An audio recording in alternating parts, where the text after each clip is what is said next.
So how does one make blogging and fashion, a full gig? I mean, it's really about monetizing collaborations with brands, events. I do a lot of different events where brands will, pay me to come out and like host an event or to make an appearance at certain things or do that. So I have multiple streams of income as far as like blogging, but then on the other end, I created a business called Bolden Creative Media, which houses all of the creative directing work I do with brands. So it's just for me, I've created multiple streams of income. So it's not just one source from blogging per se. It's like different things, which I think is important when you're an entrepreneur is to have multiple streams of income. I don't know one millionaire that makes their money off of one thing. Right. You know what I mean? Yeah. You have to be able to have different, things that you're doing to make money, in this day and age. So that's where I'm at.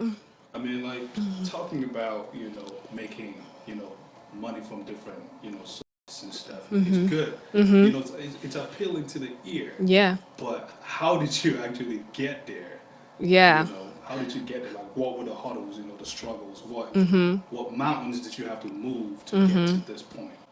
Gosh, I think early on it was like really about the time and trying to balance everything because at first I had no idea you can make money from this world, blogging, influencing. I had no idea that brands would pay me to wear a shirt and set, look good in it. You know what I mean? Like I had no idea that was something that I could do.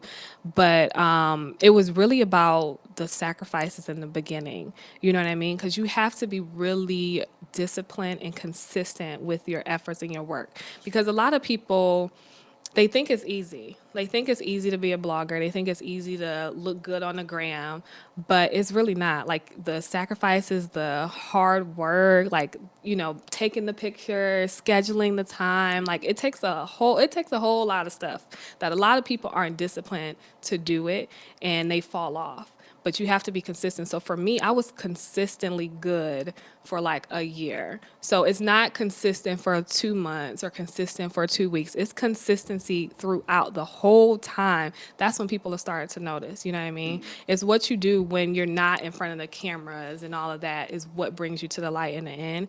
And I feel that a lot of the stuff I was doing in the back end, whether it's just like really focusing on my blog, really focusing on the content that I'm putting out, helped me get different brand partnerships and different collaborations because it's a lot of people out there. It's a lot of fish to Yeah, see. that's So it's right. like, how are you going to stand out? Yeah. What is going to set you apart from the next blogger?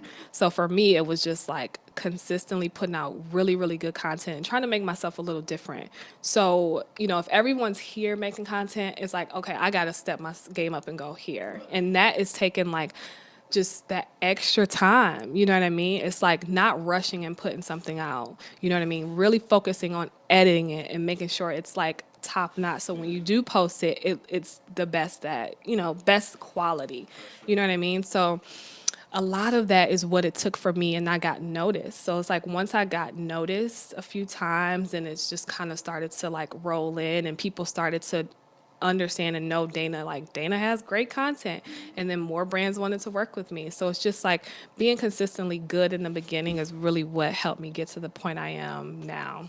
Did you have to knock on any doors, to get opportunities and stuff, or it just came to you from consistency? I think a lot of people do ask me like, do I pitch or reach out to brands, which I really haven't.